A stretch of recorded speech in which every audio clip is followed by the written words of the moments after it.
թեման, որ ուզում եմ իսվեմ ձեզ հետ, հետևյալ կերպ եմ վերնագրել Աստծո հոգատարությունը։ Աստծո հոգատարությունը ամբողջ տիեզերքի մեջ է երևում։ Ամբողջ տիեզերքի մեջ Աստծո հոգատարությունը երևում է։ Երևում է թե բնության մեջ, թե կենդանական աշխարհում եւ թե հատկապես մարդկային ցեղի մեջ։ Ուղղակի դա տեսնել է պետք, բայց տեսնում են միայն այն աչքերը եւ լսում են միայն այն ականջները, ովքեր որ մոտենում են Աստծուն, ովքեր որ հավանում են Աստծուն, ովքեր որ սիրահարվում են այդ Աստծո վրա սիրելներ։ Առանց Աստծո լույսի մենք չենք կարող տեսնել աստվածային բարության, ողորմության այդ խորը իրականությունը։ Եվ իրականում Աստված հոգատանում ամեն մի մարդի համար եւ մանավանդ իր ժողովրդի համար եւ Աստվածաշնչում լիքը աստվածային բարության, ողորմության, գթասրտության, սիրո լիքը դրսևորումներ կա։ Կոնկրետ ինձ համար ամենամեծ Աստծո ողորմությունը եւ սիրո դրսևորումը դա Հիսուս Քրիստոսն է խաչի վրա։ Եվ որ Հիսուսը խաչվեց Գողգոթայի վրա, դրանից մեծ սեր չկա եւ որ մեկը իր թշնամիների համար զոհում է իր որդուն։ Մարդ հարարածը թշնամի էր ադամական մեղքի պատճառով եւ Աստված իր որդուն զոհեց մարդ արարածին նորից վերագտնելու, շահելու եւ դարձնելու իրան։ Եվ մենք այսօր այդ մարդիկն ենք, որ հասկացել ենք, դիտակցել ենք եւ գտնվում ենք Աստծո տան մեջ սիրելներ։ Աստծո հոգատարությունը բազմազան է, բազմաբովանդակ է, այնքան շատ է Աստծո հոգատարությունները։ Միտեղ Սաղմոս 2-ն ասում է, երկինք եմ նայում, քո փառքն եմ տեսնում, երկրի վրա քո փառքն եմ, ուր որ նայում եմ քո հոգատարությունը ու քո փառքն եմ տեսնում, եւ բառեր չկա, որ կարողանան նկարագրեն քո այդ մեծությունը Տեր։ Եվ նոր կտակարանում այնքան պարզ Հիսուսի խոսքերը, ես ավելի այդ մեր Տիրոջ այդ պարզ խոսքերը պարզ են, բայց բովանդակությունը, խորությունը խոսքերի այնքան խորն է, որ ինչքան էլ խորանում ես այդ պարզության մեջ դու ավելի ես ընկղվում, դու ավելի սկսում ես վստահել Տիրոջը։ Մատթեոս 6-րդ գլուխ 26-ից 34 խոսքերի մեջ Հիսուսը որպեսզի իր հետևորդներին եւ իրեն հավատացող ժողովրդի հավատքը զորացնի, երկու պարզ օրինակ բերեց։ Երկու անգամ նա ասեց նայեք այս ուղղությունով։ Առաջին անգամ ասեց նայեք երկնքի թռչուններին։ Տեսեք, երկրի վրա կան թռչուններ։ Երկրի վրայի թռչունները դրանք ընտանեկան թռչուններն են, որոնք մարդկանց ձեռի տակ են եւ մարդիկ կերակրում են դրանց։ Մարդիկ հոգ են տանում իրանց ընտանի կենդանների համար, բայց երկնքի թռչունների համար մարդիկ հոգ չեն տանում։ Բայց երկնքի թռչունները շատ ավելի շատ են, քան երկրի վրայի թռչունները։ Եվ Տերը երկու ուղղություն տվեց, ասավ նայեք երկնքի թռչուններին։ Ինչի համար Աստված այս ուզում է, որ մենք ուշադրություն դարձնենք կոնկրետ երկնքի թռչուններին, որովհետև ոչ սերմանելու հնարավորություն ու խելք ունեն, ոչ էլ հնձելու հնարավորություն ու խելք ունեն, բայց ձեր երկնավոր Հայրը ամեն օր նրանց հոգատանում եւ ամեն օր նրանց կերակրում ասիրելներ։ Եթե առիթ լինի ընդամենը մի անգամ բնական դուք տեսնեք թռչունը ոնց է բույն սարքում, հյուսում է ուղղակի ծխով ու ծեղով, ճյուղերով, թե մեծ թե փոքր թռչունները ոնց են ամեն մի թռչուն յուրոպի իր բույնը սարքում է, հետո ձու են դնում, հետո թուղթ են նստում, հետո իրանք ճուտերն են դուրս գալու, դա մի աշխարհ է, մի տիեզերք է, ուղղակի բնության այդ մի հատվածը նայելու։ Եվ ես սա շատ եմ ասել եւ կշարունակեմ ասել։ Եթե թռչունները կուշտ չլինեն, իրիկունը քնելուց առաջ չեն դայլալին եւ չէին երգի։ Նրանք կուշտ են, դրա համար են երգում, նրանք փառաբանում են։ Առավոտը փառաբանում են Տիրոջը, որ Աստված իրանց օրը կհոգա եւ երեկոյան շնորհակալություն են ասում Տիրոջը երգի միջոցով, որ Աստված իրանց այդ օրն էլ պահեց եւ կերակրեց։ Եվ դրա համար Հիսուսն ասում է նայեք երկնքի թռչուններին, որոնք ոչ սերմանելու, ոչ հնձելու հնարավորություն ունեն, բայց ձեր երկնավոր Հայրը կերակրում է նրանց։ Երկրորդ բանը ասում է նայեք դաշտի շուշաններին, թե ինչպես է Աստված նրանց հագցնում։ Առաջի կետը կենտրոնացնում է ուտելու, կուշտ լինելու, ապահով լինելու բանի վրա, երկրորդ կետը ուշադրություն է դարձնում հագուստի եւ հանդերձանքի վրա։ Եվ մենք գիտենք Սողոմոն թագավորը ամենահարուստ, մինչև հիմա նրա նման հարուստ թագավոր չի եղել եւ չի էլ լինելու։ Նրա միայն օրական եկամուտը 660 կիլոգրամ ոսկի է եղել։ Մի օրվա եկամուտը Սողոմոն թագավորի իրար ոչքի հետ մենակ ոսկի։ Արծաթը քարերի նման սովորական բան էր Երուսաղեմում, քարի նման թափած էր, ոչ մեկ բանի տեղ չէր գնում, այդքան օգնել էր Աստված Սողոմոնին։ Եվ ասում է, անգամ Սողոմոնը իր այդ մեծ փառքի մեջ դաշտի շուշանների նման չկարողացավ հագնվել։ Եվ հետո Հիսուսը շարունակում է, եթե թրջուններին այդպես ապահովում է եւ կերակրում, եթե դաշտի շուշաններին այդպես հագցնում է գեղեցիկ, այլ առավել ձեզ։ Եվ այնտեղ մի խոսք ասում, որ ես ամեն ժամանակ կարդալով առաջներում ես ամաչում եմ, հիմա չեմ ամաչում, որովհետև չունեմ այդ թերահավատություն, ասում եմ, այլ ավելի ձեզ թերահավատներ, որ պիտի թե կերակուրը ապահովի եւ թե ձեր հագուստը ապահովի, ինքը գիտի։ Եվ Աստծո հոգատարության մեջ ես տեսել եմ սիրելիներ, իհարկե ծուլությամբ մենք Աստված ծուլության համար էլ լիքը խոսքեր ունի։ Եթե դու նստես եւ սպասես, որ երկնքից ինքը հացա տալու, երբեք էլ չի տալու։ Եթե դու չունենաս հնարավորություն աշխատելու, դու լինես հիվանդ եւ չունենաս ինչ-որ հոգատար մեկը, այդ ժամանակ Աստված կհոգա քո համար։ Բայց եթե ես ու դու ծույլ լինենք, Սուրբ Գիրքը ասում է, ով չի աշխատում, թող հաց չուտի։ Մի օր մի ուտի, տես ինչքան վատաճ աշխատել է, բայց աշխատանքը մեր օրհնողը Տերն է, առատ եւ ճոխ դարձնողը Տերն է, սիրելիներ։ Եվ այս հոգատարության մեջ ես մի հատ նոր գիծ եմ նկատել երկնավոր հոր մեջ։ Ինքը անգամ մեր ճաշակները լինի։ Ինքը անգամ մեր ճաշակների համապատասխան կարա մեզ օգնի, թե մեր սեղանի կերակուրը եւ թե մեր հագնելու հագուստները սիրելիներ։ Ինքը անգամ մեր ճաշակներն է հաշվի առնում։ Ես այնքան հետաքրքիր վկայություններ եմ լսել, ես ինքս էլ համոզվել եմ դրա մեջ, որ Աստված իր հոգատարությամբ հաշվի է առնում նաև մեր ճաշակները եւ ինքը կարա օրհնի այնպես, որ մենք մեր սրտի ուզածի եւ մեր ճաշակի ուտելիքները ունենանք եւ նաև հագուստներ ունենանք սիրելիներ։ Աստված այդպեսին է, նա հոգ տանող է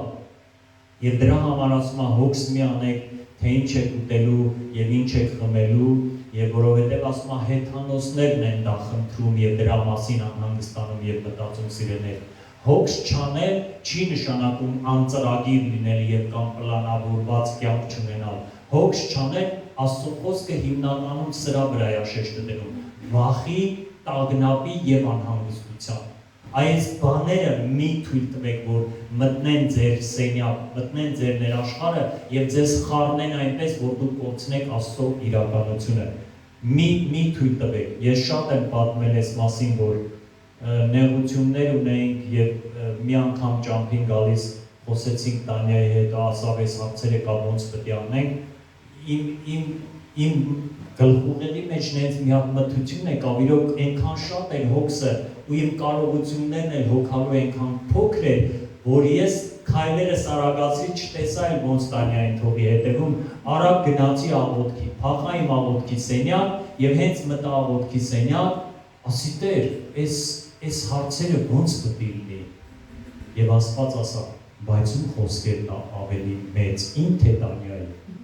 Ու այդ խոսքի մեջ մեծ զորություն կար, որ Աստված այդ խոսքերը ինձ ասավ։ Ես հասկացա, որ Աստված հոգալ գիտի։ Այո, մենք մարդ ենք, մենք կարող ասենք, բա ոնց պիտի լինի այս հարցը, այն պարտքը, այս հոգսը, բայց Աստված ասում է, հանձնիր ինձ քո հոգսը եւ ես կհոգամ դրա համար։ Հասկանում եք սիրելիներ,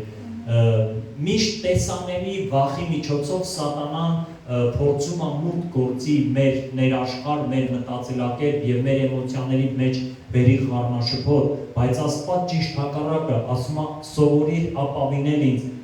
Ես այսօրվա թեման շատ հատուկ է։ Ես խոսելու եմ թե մինուսների մասին, որ կա պարագաներ, որ մի տեսակ կարծես Աստված չի խառնվում մեր հոգսերին, այսպիսի պարագաներ էլ կա։ Եվ մեկը դրական է, մեկը բացասական է, մեկը մեղավորը մենք ենք, մեր խելքից է, որ տենց է։ Մյուսը ուղղակի Աստված թույլ է տվել, որ մենք մի նոր մակարդակ բարձրանանք եւ մոտենանք։ Ես քայլ առ քայլ կգնամ դրան, բայց ուզում եմ իմանալ, որ այն Աստվածը, որին մենք պաշտում ենք, Տեզերքի արարիչը, ամեն մի աստղին անուն ա տվել, դեզերքում միլիարդավոր 300 միլիարդից ավելի միայն համաստեղություններ կա, եւ մի համաստեղության ամենափոքր համաստեղություններից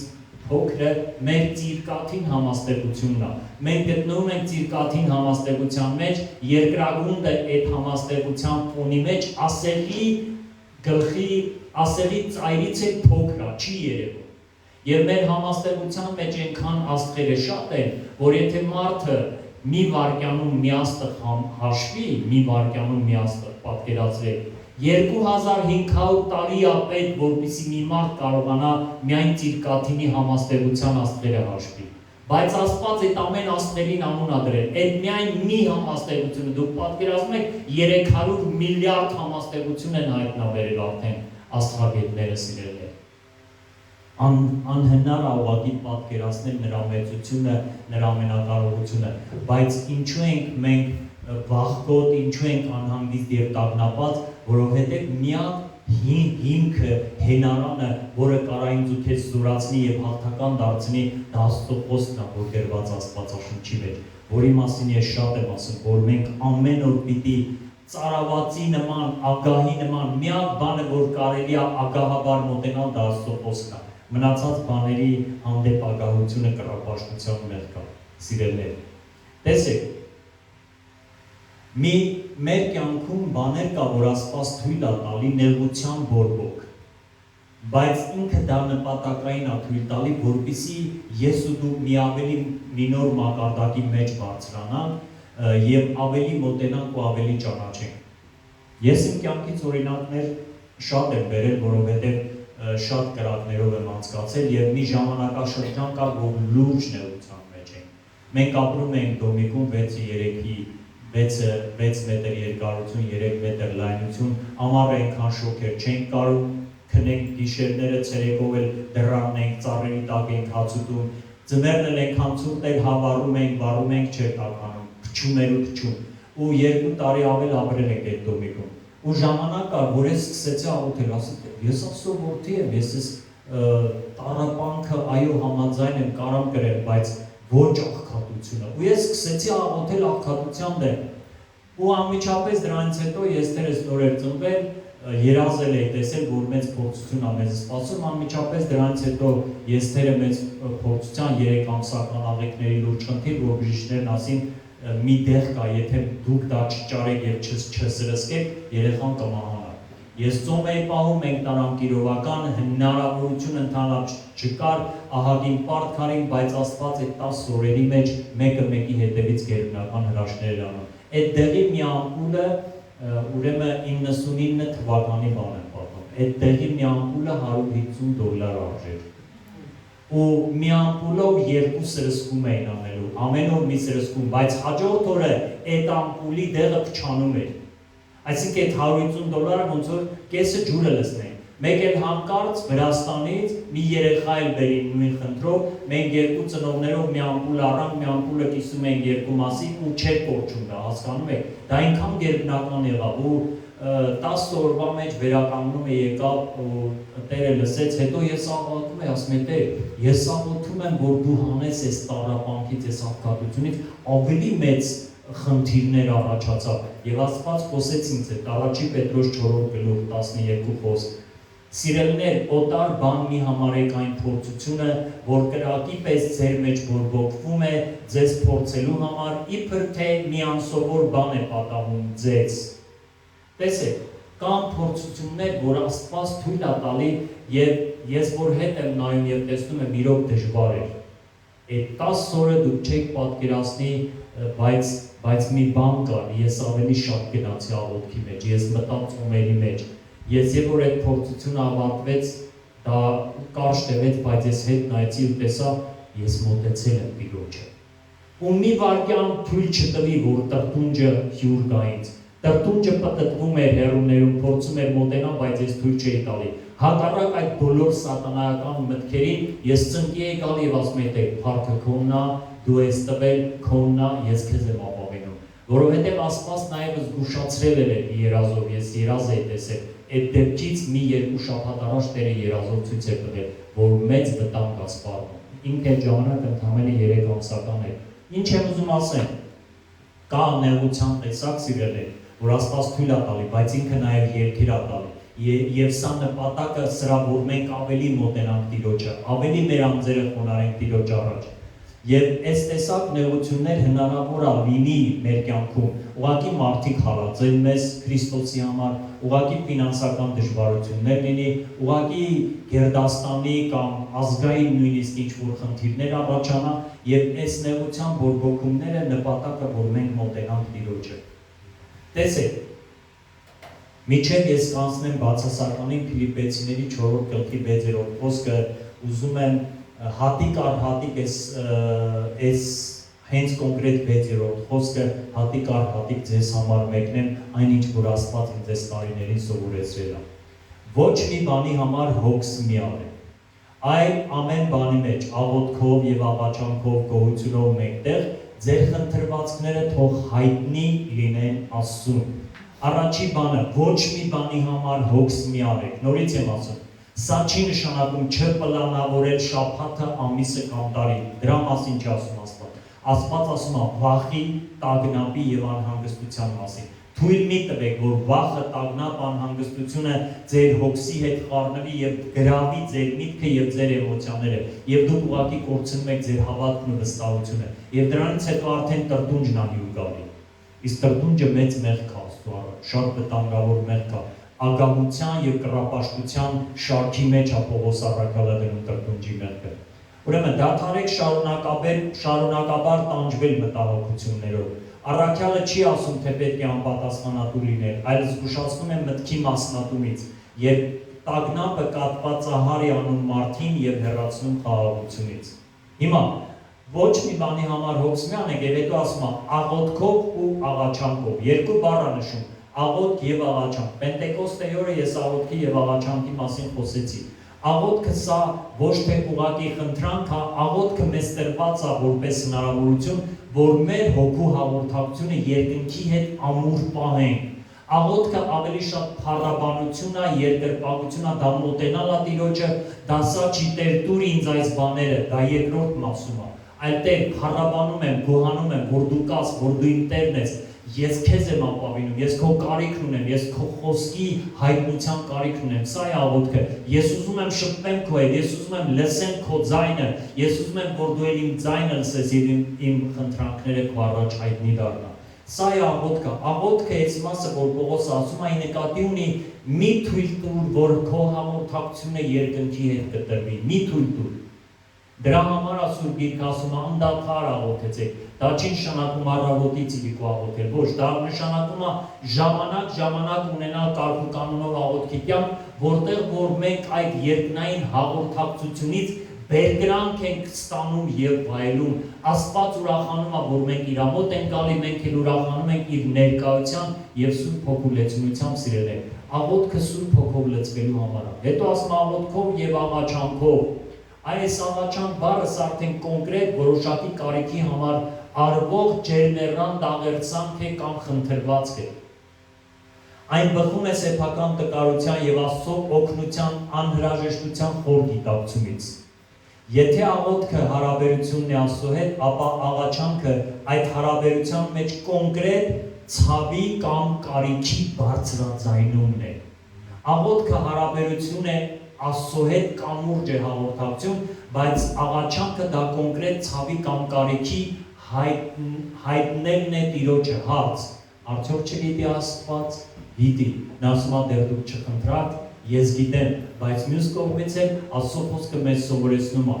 սովորիր պահել հաղորդակցություն երկնքի հետ եւ քո կարիքները հայտնի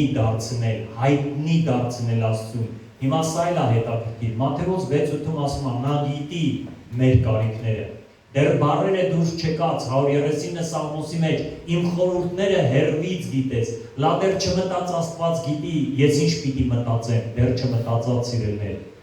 Բայց ինչի համար է հայտնի դարձնել պետք Աստծուն։ Հիմա տեսեք ինչի համար։ Սա նշանակում է բացել սիրտ Աստծո առջև, որպեսզի բեռը, որ քո էմոցիաների եւ քո մտքերի մեջ է, փոխանցես դնես Աստծո ձեռների մեջ։ Սա է աղոթքը, սա է աղաչանքը։ աղոթքը հաղորդակցության դաշտ է ստեղծում։ Մենք անտենա ենք ձեռք բերում, չէ՞ կա բարձր տեղեր, որ նայում ես հեռախոսը հազիվ մի հատ անտենա է, մի հատ ԵԱ գրում, կողքին մի հատ կուճուր անտենա է, ու քո կապը կտրտվում է, մեկի հետ խոսում ես, ձեր նախադասության երկու բառն ես ասում ես, ձեր հետ կտրտվում է, ման ես գալի մի ավելի լավ տեղ, որպեսզի գոնե երկու անտենա տա, այդ երկորչի, որ դու կարենաս քո զրուցակցին փոխանցես քո միտքը։ Այդ անտենի մասին է խոսքը։ Աղոթքը այդ անտենին է, որ հաղորդակցության օնլայն անընդհատ երկնքի հետ օնլայն կապ է։ Տոկ երևի կտրի, չի կտրի, փոթորիկ կլինի, թե չի լինի, պատերազմ կլինի, թե չի լինի։ Իմ կապը երկնքի հետ է։ Ես եւ երկնավոր հայրը հաղորդակից ենք։ Հասկանում եք սիրելիներ, երկնավոր հայրը կարողանում է լցնի ինձ իր ուրախությամբ, ես էլ իմ ուրախությունը իմ հոր առաջ արտահայտում եմ նրան շնորհակալություն ասելով։ Բայց աղաչանքը սա նրա համար է, որպեսզի բեռը, որ իմ էմոցիաների եւ իմ մտքերի մեջ նստած է, ես կարողանամ հանձնեմ վստահելի ձեռքերի։ Ու երբ որ դու աղոթքի մեջ ճեղքում ես ունենում, երբ որ դու աղաչանքի մակարդակը ճիշտ ես անցնում, անպայման այդ բեռը փոխանցվում է, դու ազատագրվում ես։ Աստված բեռ վերցնել գիտի։ Առաջի Պետրոս 5:7 ձեր ամեն հոգսը նրա վրա գցեցեք, որովհետև նա հոգում է։ Այսօր Լուսինե քույրիկը իմ խոսքերից մեկն էլ ասավ, Սաղմոսի 5:22 քո ամեն հոգսը հանձնիր Տիրոջը, նա հոգատանում եւ նա թույլ չի տա, որ արդարը տատանվի, սասանվի, հասկանում եք, մենք Աստծո արդարներն ենք սիրելիներ, եւ Աստված թույլ չի տա։ Նա երբեք թույլ չի տա, որ արդարը սասանվի։ Հիմա տեսեք, Աստծո հոգատարության ապավինել չի նշանակում ապրել անպատասխանատու կյանքով։ Եթե մեր կյանքում արկա է անպատասխանատվություն, սիրելիներ, անհաշվարկ ծախսեր, անհաշվարկ պարտքեր, եթե մենք այս երևույթների հանդեպ անպատասխանատու ենք եւ հետո ակնկալում ենք, որ Աստված խառնվի մեր կարիքներին, Աստված չի խառնվելու։ Այս այդ մինուսի մասին է, կա նեղության բորբոքում, որը մեր խելքից է լինում, Աստված չի ասել դա, Աստված չի արել դա, սիրելիներ, հասկանում եք։ Երբ որ ես անպատասխանատու ծախսեր եմ անում, անհաշվարկ պարտքեր եմ անում, լինի վարկ, լինի պարտ, լինի պետությունից, թե լինի մարդից, սիրելիներ, երբ որ ես դա անում եմ անպատասխանատու անհաշվարկ, սա արդեն անհնազանդություն Աստծո խոսքի։ Եվ եթե մանավանդ ես անհնազանդ եմ Աստծո խոսքին, ես իմ հոգևոր կյանքի զարգացման համար հոգս չեմ անում, ես իմ ընտանիքի հոգևոր կյանքի զարգացման համար հոգս չունեմ, կռիվ չունեմ, պատերազմ չունեմ, սա արդեն վատ իրավիճակ է, սա ինձ մինուսի կտանի, եւ այստեղ արդեն մենք հնարավոր է աղաղակենք, գոռգոռանք, լացենք եւ Աստված չպատասխանի։ Հարց առաջանում, բալավ ինչ եմ անելու ես այդ դեպքում։ Պիտի ապաշխարենք։ Ես ունեցել եմ անհնազանդության երկարատև սեզոն, երկու անգամ ա եղել դա իմ կյանքում, մեկը ավետարանչության հետ կապված, որ Աստված ինձ ասում էր մարդիկ կան, որ դու պիտի գնաս եւ իրանց հետ խոսաս, ու ես չէի գնում։ Հետո ես լուրջ ոտի ցավ ունեցա երկարատև, ոչ մի բժիշկ չկարողացավ բուժի, մինչև որ ես հասկացա, ապաշխարեցի, ներողություն խնդրեցի, ես սկսեցի քայլել, այսինքն հնազանդվել Տիրոջը, գնում էի, թակում էի այդ դռները եւ այդ մարդկանց քարոզում էի ավետարանը, դա դժվար էր, դա հեշտ չէ, բայց միշտ Աստված ընդեղ այլ էր, որտեղ որ ես գնացել եմ, միշտ Աստված իմ առաջից գնացել է, ես դա զգացել ու տեսել եմ։ Սատանան վախեցնում է մեր վրա ամոթաբերում, բայց սիրելիներ, մենք պիտի սովորենք Աստծո օգնությամբ ճեղքել։ Հիսուսն էլ ամոթը հաղթահարեց, Եբրայեցիների 12:1 գրված է, նա ամոթը արհամարեց եւ նստեց Աստծո աթոռի աջ կողմը։ Հիսուսի վրա էլ էր այդ նույն փորձությունները գալիս, սիրելիներ։ Երկրորդ անհնազանդությունս ջավախ գալու ուշացնելն է։ Մեզ 12 թվին էր Աստված ուղարկում։ Անձամբ մեզ չէր ասում, մեր հովիվի միջոցով էր ասում։ Ես էլ տգետ էի այդ հարցում, ես չգիտեի, որ ինձ այս ձև էին սովորեցրել, որ դու ինքդ պիտի ստանաս հայտնություն, որպեսզի իմանաս ուր ես գնում։ Եվ Աստված ինձ ոչինչ չէր ասում, բայց մեր ավակ հովիվ անընդհատ ասում էր. ես զգում եմ դուք պիտի գնաք Ջավախ, ուշացնում եմ, ու մենք չգնացինք։ մենք 12 թվին չեկան։ Եվ միջև 16 թիվը դուք չեք պատկերացնի ինչ տառապանքներ մենք կրեցինք։ Էլ ֆինանսական, էլ ֆիզիկական, էլ բարոյահոգեբանական։ Մենք ուղղակի ընկանք մահվան շուքի ձորը եւ ընկանք մեր խելքից, Աստված չէր որոշել։ Աստված երբ որ թույլ է տալի տառապանք մեր հիմարության պատճառով, նեն չի որ ինքը երկնքում վայելում է դա, չէ՞, նա ցավ է ապրում, սիրելիներ։ Նա ցավ է ապրում անգամ մեր անհնազանդության դեպքում, ինչպես որ մենք ցավ ենք ապրում մեր զավակների անհնազանդության եւ կամակորության դեպքում, հասկանում եք։ Բայց եկավ մի պահ, մենք գիտակցեցինք, հասկացանք, որ եթե այս ձև ուշացվենք Տիրոջը հնազանդվելը, մեր գործը լավ չի լինելու։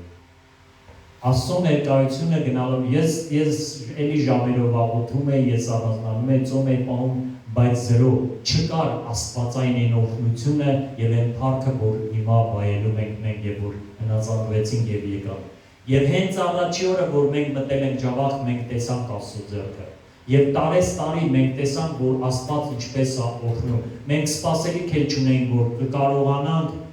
կկարողանանք 4 տարվա մեջ այնքան գումար հավաքենք, որ եկեղեցու համար շենք գնենք $50,000։ Մենք դա աղոթում էինք, հույս ունեինք, գումարներ ինչ որ չափի կար, բայց որ այդքան շատ, մենք դրանում այդքան չենք հույս ունեինք, բայց չենք կարողանում հավատալ, բայց Աստված մեր առջևից եկավ, Աստված շարժվեց սիրելիներ, Աստված ողորմած է, բարի է եւ ինքը ցույց տվեց։ Եվ այս բոլորը, որ մենք տեսնում ենք եւ վայելում ենք, սրանք բարձրացություններ են։ Աստված ասա, ես ավելին ունեմ անելու, քան դուք պատկերացնում եք։ Դեռ ավելին լավագույնը առջևում է, եթե ես ու դու շարունակենք հնազանդվել սիրելիներ։ Ուրեմն կա կրակի տեսակ, որ Տերը թույլ է տալի, որ մենք մոտենանք իրան, բայց կա կրակի տեսակ, որ մենք մեր անհաշվար առանց մտածելու, մեր սխալ վարքի, մեր անպատասխանատու վարքի, պարտքերի եւ նման բաների պատճառով Աստծուն Տիրոջը անհնազանդություն ենք անում սիրելիներ եւ հետո մնում ենք տառապանքների մեջ։ Հավատացնում եմ ձեզ, ոչ մի Աստծո զավակի Տերը չի կանչել տառապելով, դեղերով բուժման։ Ես չեմ հավատում դեղերով։ Կարող է բուժվենք։ Ես ինքս դեղեր խմել եմ, մեկ խմում եմ։ Բայց բժիշկները եղել է ժամանակ ինձ դեղեր են նշանակել, այդ դեղերը ինձ ավելի վատացին, ահագին են գումար է տվել, շպրտեցի, աղբը, ասի Տեր, բա դու ինչ ես ասում։ Եվ Աստված ասամ քաջ եղիր։ Ու ես մի քանի օրվա մեջ բժշկվեցի, քանի դեպք է եղել, հասկանում եք։ Աստծո հոգատարությունը ռեալ է, եթե մենք հնազանդվում ենք։ Եվ տեսեք, ես չեմ հավատում, որ Աստված մեզ տառապելու համար է կանչել, Աստված մեզ հաղթական կյանքի համար է կանչել սիրելիներ, եւ Աստծո հոգատարությունը ու բարությունը մեր կյանքի ոչ թե օրերի վրա է, մեր կյանքի վայրկյանների վրա է սիրելիներ, հասկանում եք։ Եթե նա ասում է ես քո գլխի մազերը հաշված գիտեմ, արդյոք նա չգիտի իմ կոտրված սիրտը, էմոցիաները, արդյոք նա չի տեսնում, նա ամեն ինչ տեսնում է։ Ուղղակի մենք պիտի սովորենք ապաշխարենք նաև։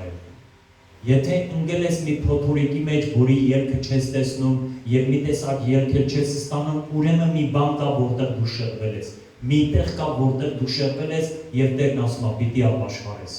Պիտի լրջորեն ներողություն խնդրես, խոնարհվես Աստծո առաջ եւ Աստված ելք կտա։ Ես հիշում եմ այդ կյանքի իմ իրավիճակները, որ հետ եմ նայում, ես տեսնում եմ։ Իմ մեջ կար աղաղակ, ես սկսեցի ներողություն խնդրել իմ անհնազանդության համար։ 3 օրվա մեջ, այն որ բժիշկները չկարողացան, դեղերը չկարողացան, ու շատ ծանր ուժեղ դոզաներով դեղեր էի ընդունում, որ այդ ոտից ցավ այնքան էր ուժեղ, որ ես չէի կարող շարժվել, այդ վիճակն է։ Դրա պատճառով գործս թողի, պատկերացնում եք, բայց երբ որ գիտակցեցի ու ներողություն խնդրեցի 3 օրվա ընթացքում առանց դեղերի, առանց բժիշկների դա կամաց հեռացավ, ու մինչև այսօր ես նման խնդիր չեմ ունեցել։ Եվ անգամ աղքատությունը, անգամ ֆինանսական կրիզիսը ես հասկացել եմ սիրելիներ, որ մեր հնազանդությունը Տիրոջ խոսքին, տեսեք, բաներ կա, որ դուք հնարավոր է փոքր համարեք, հա դե փոքր սուտ էր, ասի գնաց, փոքր սուտ գոյություն չունի, սատանան է ստախոսը, եւ որ ես ու դու փոքր սուտել ենք խոսում, մենք սատանային մեր լեզվին Տեր ենք կանգնացնում, հասկանում եք։ Փոքր ու մեծ մեղք գոյություն չունի, մեղքը հեռացնում Աստծուց, մեղքը պատադնում եւ մեղքը դուռաբացում, որ սատանան գա իր դեպերով սիրելիներ։ Դրա համար պիտի լրջորեն վերաբերենք թե մեր սրբությանը, թե մեր բարոյականությանը, թե մեր աչքերին, ականջներին, մեր լեզվին, մեր մարդկանց հետ հարաբերություններին եւ առավել եւս մեր հարաբերությունը on-line կապը երկնքի հետ միշտ ամուր պահենք եւ սովորենք աղոթքի միջոցով կապը պահել երկնքի հետ եւ աղաչանքի միջոցով մեր բեռները ուղղակի հանձնել Տիրոջը սիրելիներ։ Սա մեծ Աստծո բարի եւ ողորմած խոսքերն ա, որ դու այսօր լսում ես։ Եվ սրանք շատ կարևոր խոսքեր են սիրելիներ։ Ես մի վկայություն եմ տամ ու աղոթեմ։ Մի մեծ ամերիկացի շատ ճանաչված հովիվ ա, անունն է մենակ հիշում, Ջոն, բայց ազգանունը չեմ հիշում։ Ասма ես աղոթքի կյանք է սկսել եւ մենք մի շատ մեծ միջազգային կոնֆերանսի ենք հրավիրված։ Ես ուղղակի այս օրինակը ինձ ցնցեց, որ Աստված մեր ճաշակներն էլ ահարգում եւ ինքը շատ բաներ մեր ճաշակով կարող անի։ Եթե մենք աղոթենք, հնազանդվենք եւ խնդրենք սիրելիներ։ Եթե կամակոր ու ապստամբ չլինի։ Ասма կոնֆերանսի ընդմիջումն էր, մենք նստած էինք ռեստորանում եւ պետք է հաց ուտենք, հանկարծ Սուրբ Հոգին ասավ. հենց հիմա բարձրացիր քո սենյակ եւ սկսիր աղոթել։ Ես ասма ներողություն խնդրեցի հորիներից, դեռ բան չէի գրել, սոված էի, անմիջապես բարձրացա սենյակ, ասма ես չեմ կարող ասել դա ֆիզիկական էր թե հոգեվոր հափշտակություն էր, բայց հանկարծ ասма դեռ ոտներս, ծնկներս չկպած հատակին, ես հայտնվեցի մի մեծ հրեշտակի թևի տակ, մի շատ մեծ հրեշտակի թևի տակ։ Եվ ասма սլանում էինք տիեզերքով, ասма ես տեսնում էի համաստեղություններ, մեծ աստղեր, արևներ, շատ արագ հանկարծ հայտնվեցինք Աստծո գահասրահի մեջ։ Աստծո փառքը այնքան շոշափելի էր, ասма մառախուղի նման, որ անհնար էր այդ ներկայության մեջ կանգնել։ Ես ասма զգում էի Հայր Աստծո ներկայությունը եւ սերովբեներին, ոչ մեկին չէի կարողանում տեսնել, Աստծո փառքի մառախուղը այդքան թանձր էր։ Հանկարծ այդ մառախուղի մեջից դուրս եկավ Հիսուսը եւ ասավ Ջոն, գնա ասա իմ ժողովրդին, որ ես գալիս եմ։ Ասма Տեր, ես դա ամեն օր եմ քարոզում, որ դու շուտով գալիս ես։ Ասма Ջոն, դու ճիշտ չլսեցիր։ Ես չեմ ասում, թե շուտով գալիս եմ։ Գնա ասա իմ ժողովրդին, որ ես գալիս եմ։ Հայտնության գրքում գրված է 2000 տարի առաջ, ահա ես շուտով գալիս եմ։ Բայց Տերը սա մոտավորապես 90-ականների թվականների հայտնություն ու տեսիլ կա։ Տերը այդ ժամանակ շուտով է հանում, ահա ես գալիս եմ, պատրաստվեք։ Ջոնը ասում է, այդ փառքի մեջ ասма հանկարծ Տերը կանչեց այն նույն հրեշտակին, որ ինձ բերել էր իր գահասրահ եւ ասավ Ջոնին տար նորից իր կոնֆերանսի սենյակը։ Եվ Ջոնին լեռների վրայով կտանես, որովհետեւ ինքը լեռնային տեսարանները շատ է սիրում։ Հրեշտակը մեծ սարերի վրայով Ջոնին բերում է հասցնում է իր սենյակ, Ջոնն ասում է հանկարծ ես հասկացա, որ ուր եմ եղել, ոչ մի բառ չեմ կարող արտասանել եւ ասում եմ իմ քարոզելու հերթն է։ Մի քանի հազար աշխարհի տարբեր կողմերից առաքյալներ, մարգարեներ, հովիվներ, ուսուցիչներ, մեծ հզոր կոնֆերանս է։ Մի քանի հազար մարդ ու ասում եմ ես պետք է կանգնեմ քարոզեմ, ասում եմ բառ չի դուրս գալի, բայց ես որ ասում եմ իջա դահլիճ, մարդիկ ասում եմ շատ տարօրինակ էին նայում, ասում եմ ես չէի տեսել, որ իմ երեսը Մովսեսի երեսի նման լույսի պես փայլում է։ Ու մարդիկ ասում են վախեցած էին նայում, ասում են ես չգիտեի ինչ ասել։ Ես ասում եմ վերցրի միկրոֆոնը, նստեցի այդ բեմի աստիճանների վրա եւ ասի ժողովուրդ 10 րոպե առաջ ես Հայր Աստծո ներկայության մեջ եմ։ Ասում եմ այս բառերը ասի, Աստծո մի ահռելի ներկայություն լցվեց այդ դահլիճի մեջ, այդ բոլոր մի քանի հազար մարդիկ բերանների վրա ընկան եւ սկսեցին փառաբանել, ասում եմ դա մոտ 4 ժամ տևեց մենակ այդ փառաբանությունը։ Ես ասում եմ այդ օրը ոչ մի քարոզել չտվեցի։ Հասկանում եք սիրելիներ, այ Աստված այսպես մեր ճաշակներին անգամ հարգանքը ունի եւ մոտեցում ունի, ինքը այդքան նրբանկատ է։ Եթե մեր մազերը հաշվելա, պատկերացնում եք իրան, մենք գործ ունենք նրբանկատ Աստծո հետ սիրելիներ։ Մենք գործ ունենք սրտի գաղտնիքները տեսնող Աստծո հետ։ Դրա համար, եւ որ այդ մինուսային տառապանքները մեր կյանքա գալի, դրա համար էլ Աստված էլի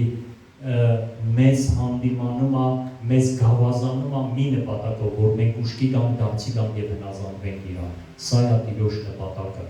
Նա ուզում է, որ մենք իր նման լինենք եւ նա ուզում է, որ մենք ամեն օր իրեն հնազանդ զավակներ մեծանանք։ Տերը օրհնի ձեզ ամեն աղոթքի։